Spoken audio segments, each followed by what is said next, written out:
Hello everyone, this is Mansi from evenati.in। अब हम अपनी मोमेंट्स का लेसन 7 स्टार्ट करें जिसका नेम है द लास्ट लीफ। सो ये बहुत ही इंटरेस्टिंग चैप्टर है और आपको इस चैप्टर से बहुत कुछ सीखने को मिलेगा। सो चैप्टर स्टार्ट होता है कि ऑटम का सीजन है and there are two girls, Sue and Johnsy, जो कि एक अपार्टमेंट में रहते हैं और ये दोनों ही आर्टिस्ट हैं। सो अब नवंबर से जो जॉन्सी है वो बहुत ज्यादा बीमार हो रखी है, उसको निमोनिया हो रखा है।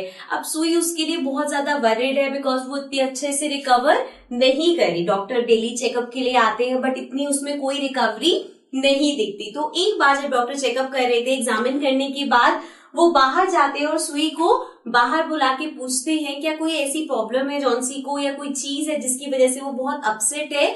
कि तो वो बोलते हैं कि ऐसा तो कुछ नहीं है, वो किसी चीज से अपसेट नहीं है। तो डॉक्टर उसे बताते हैं कि कोई चीज है जो उसे परेशान कर रही है बिकॉज वो खुद ही जीना नहीं चाहती, वो ठीक नहीं होना चाहती और अगर वो खुद रिकवर नहीं होना चाहती तो कोई भी मेडिसिन उस पर असर नहीं करेगी। सो अब उसके बाद जब डॉक्टर ने ये कन्वर्सेशन करी तो सुई उसके लिए और ज्यादा वरीड हो जाती है एंड ट्राई करती है कुछ ऐसी चीजें करे जिससे जॉन्सी कुछ इंटरेस्ट दिखाए, बट ऐसा नहीं होता। जॉन्सी किसी भी चीज में इंटरेस्ट नहीं दिखाती, वो उससे फैशन की बातें करती है, क्लोथिंग की बातें करती है, बट जॉन्सी कुछ भी रिस्पॉन्स नहीं दे रही। तो देन सुई क्या करते हैं, जो जिसपे वो पेंटिंग वगैरह करते हैं वो बोर्ड ले आती है और सोचती है कि मैं इसके सामने पेंटिंग करती हूँ ताकि थोड़ा सा इसका माइंड डाइवर्ट होगा, बट ऐसा कुछ नहीं होता। जॉन्सी सिर्फ विंडो से बाहर देखती रहती है और ना ही वो ठीक से खाना पीना खा रही है ना ही कुछ। तो अब क्या करती है, सुई सोचती है कि पता नहीं इसके साथ क्या है एंड वो अपनी पेंटिंग स्टार्ट करती है और तभी वो नोटिस करती है कि जो जॉन्सी है वो कुछ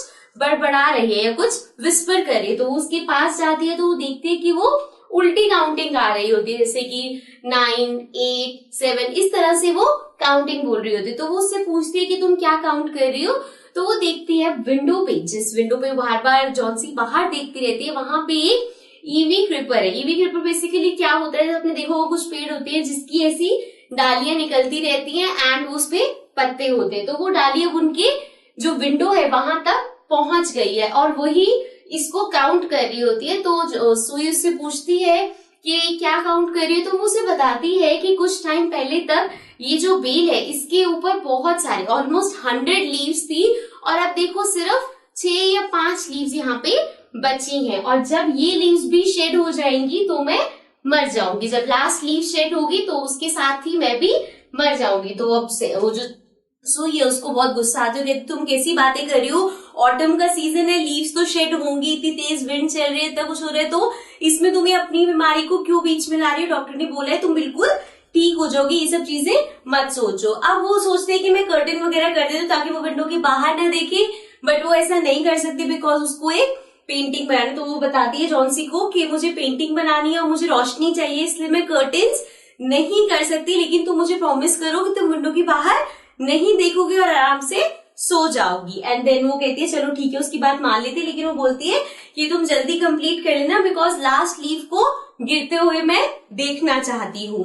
देन वो उसे बताती है कि मुझे जो पेंटिंग बनानी है वो एक ओल्ड मैन की बनानी है। तो नीचे जो अब उनके जो बेसमेंट मतलब उनके जो ग्राउंड फ्लोर पे एक अंकल रहते हैं, दैट इज मिस्टर बेरमैन, जो कि वो भी एक आर्टिस्ट है, वो भी पेंटिंग्स करते हैं एंड उनके बारे में बताया गया है वो ऑलमोस्ट 60 इयर्स की एज है उनकी और वो वेट कर रहे हैं। उनका जो ड्रीम है वो बेसिकली है कि वो एक मास्टरपीस बना सके, बट वो अभी तक वो ड्रीम पूरा नहीं हुआ। तो अब जो सुई है वो उनके पास जाती है एंड बेसिकली वो उनको सब चीजें बताती है कि जॉन्सी कैसे बीमार है और वो कैसी बातें कर रही है। तो अब जो अंकल है उनको भी गुस्सा आता है कि ये कैसी फालतू बात कर रही है, तो वो बोलते हैं चलो मैं तुम्हारे साथ चलता हूँ।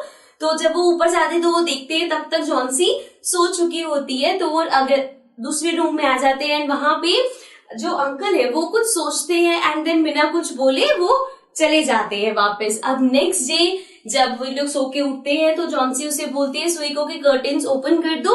अब सुई जब कर्टेन्स ओपन करने जाती है तो वो बहुत ज्यादा घबराई हुई होती है क्योंकि उसे पता है कि एक रात पहले बहुत जोरदार तूफान आया था और वो श्योर थी कि जो लास्ट जो लीव्स बची थी वो भी अब शेड हो गई होगी। लेकिन जब वो कर्टेन ओपन करती है तो वो देखती है वहां पे अभी भी एक सिंगल लीव होती है, तो उसे बहुत सेटिस्फेक्शन मिलता है और जॉन्सी भी उसे देख के बोलती है कि अच्छा मुझे तो लगा कि ये भी अभी तक शेड हो चुकी होगी बट अभी भी ये लास्ट लीव बची हुई है। और सुई उसको बहुत खुश हो गई, देखो मैं तो कह रही थी यहाँ पे अभी है, और देखो कितनी ग्रीन और कितनी फ्रेश है ये लीफ। तो जॉन्सी बोलती है हाँ ये लीफ तो शेड नहीं हुई, पर चलो कल नहीं हुई, ये आज हो जाएगी, और जैसे ही ये शेड होगी तो मैं भी इसके साथ मर जाऊंगी। तो सुई उसके साथ बैठ के उसे बहुत प्यार से समझाती है, उसे प्यार से बात करती है कि तुम ऐसे मत बोलो, तुम मेरे को छोड़ के मत जाओ, अगर तुम चली गई तो मेरा यहाँ पे कौन होगा, तुम्हें मेरे लिए जीना होगा। तो ऐसा करके उसको कन्विंस करने की कोशिश करती है, एंड देन वो चली जाती है। एंड देन थोड़े टाइम बाद अगेन दोपहर को फिर से बहुत तेज तूफान आता है, और अब भी जॉन्सी बाहर देख रही होती है, लेकिन वो जो लास्ट लीफ बची होती है वो शेड नहीं होती। तो जॉन्सी सोचती रहती है, एंड देन वो सुई को बुलाती है और उसे बताती है कि जो भी उसके दिमाग में चल रहा था। तो बोलते हैं कि मैं कितनी सेल्फिश हो गई थी, मैं यही सब सोच रही थी, अभी जो लास्ट लीव है इसको देख के मुझे समझ में आ रहा है कि तुम हमारे लिए कितनी मेहनत कर रही हो, मेरी रिकवरी के लिए, डॉक्टर की फीस से लेके मेरे देखभाल करने तक तुम कितना कुछ कर रही हो, और एक मैं हूँ जो यहाँ पे ऐसे बीमार पड़ी हुई हूँ और मैं चाहती ही नहीं हूँ ठीक होना। बट अब मुझे रियलाइज हो गया कि ये कितने बड़ा पाप की बात है जब आप ठीक हो सकते हो लेकिन आप खुद ही जीने की इच्छा छोड़ दो। तो मुझे अब ये चीज रियलाइज हो गई है।